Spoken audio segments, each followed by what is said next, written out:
మీరు ఖాళీగా ఇంట్లో ఉంటున్నారా? అయితే మీకు ఒక మంచి అప్లికేషన్ అయితే నేను చెప్తాను. మీరు పార్ట్ టైంగా 500 నుండి 1000 రూపాయల వరకు మాత్రం ఈజీగా సంపాదించుకోవచ్చు. అది ఎలా సంపాదించుకోవాలి, ఏం చేయాలనేది మాత్రం మొత్తం ఎక్స్ప్లెయిన్ చేస్తాను. వీడియోని మాత్రం స్కిప్ చేయకుండా చూడండి. ఎందుకంటే మనం ఎలాంటి సమాజంలో బతుకుతున్నామంటే కనీసం మనకు డబ్బులు ఉంటే కానీ రెస్పెక్ట్ ఇస్తలేరు. మనకు డబ్బు ఉంటే కానీ వాల్యూ లేదు. మన దగ్గర డబ్బులు ఉంటే 10 మంది మన చుట్టూ ఉంటారు. అది మాత్రం మీరు గమనించాలి.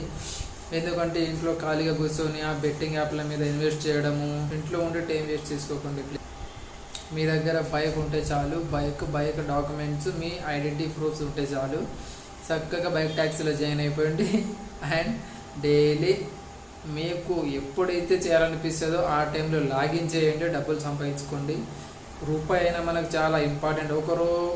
ఒక టైంలో మనకు ఆ రూపాయితో టైం పడుతుంది. కాబట్టి ఆ రూపాయి కోసం మనం ఏ పని చేసినా తప్పు లేదు. ఏ పని చేసినా మనం ఇష్టంతో చేయాలి, కష్టంతో మాత్రం చేయకండి. ఎందుకంటే మనం బయట రోడ్డు మీద తిరుగుతాం కాబట్టి. అండ్ బయట రోడ్డు మీద తిరిగేటప్పుడు ఒకటి ఆలోచించుకొని తిరగండి. ఎందుకంటే మీకోసం ఒక ఫ్యామిలీ ఉంది, మీ కుటుంబం ఉంది. నువ్వు బయటికి వెళ్తే మళ్ళీ రిటర్న్ తిరిగి వచ్చేంత వరకు నీకోసం ఎదురు చూస్తుంటారు. కాబట్టి వెనక ముందు చూసుకుంటూ స్పీడ్ లిమిట్ కొంచెం తగ్గించుకొని డ్యూటీ చేసుకోండి. ఓకే గైస్, వీడియో నచ్చితే లైక్ చేయండి, సబ్స్క్రైబ్ చేసుకోండి. Okay guys.